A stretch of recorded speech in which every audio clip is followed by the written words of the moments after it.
কষ্টের একটা গল্প।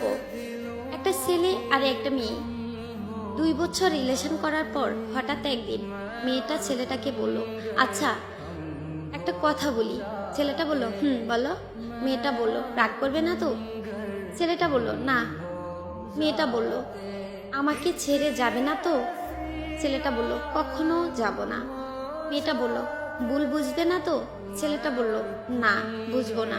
মেয়েটা বলল, জানো আমার একটা অতীত আছে। ছেলেটা বলল, কি সেটা?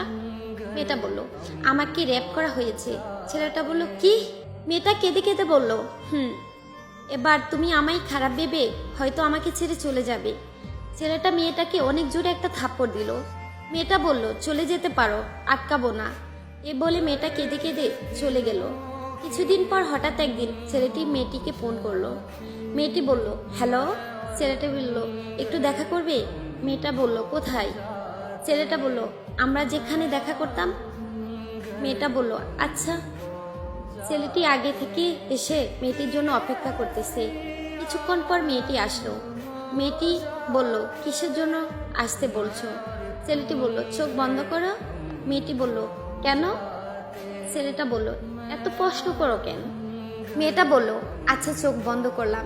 ছেলেটা বলল, এবার চোখ খুলে তাকাও। মেয়ে চোখ খুলে দেখে যে ছেলের বাবা মা আসছে। মেয়ে অবাক। ছেলেটা তখন হাঁটু গেড়ে বসে মেয়েটাকে বলল, তুমি কি আমাকে বিয়ে করবে? মেয়েটা বলল, তখন ছেলেটি বলল, আমি তোমাকে ভালোবাসি, তোমার অতীতকে না। তারপর ছেলে ও মেয়ে বাবা মায়ের ইচ্ছাতে তাদের বিয়ে হয়। হ্যাঁ, এটাই সত্যিকারের ভালোবাসা। অতীত জেনেও ভালোবাসার মানুষটি ছেড়ে যায় না। আসলে এই গল্পটা শুনে বুঝতে পারলেন, সব ছেলে এক হয় না এবং তার পরিবারও না। ভালোবাসতে জানলে ভালোবাসা সুন্দরবন, ভালোবাসো মন থেকে।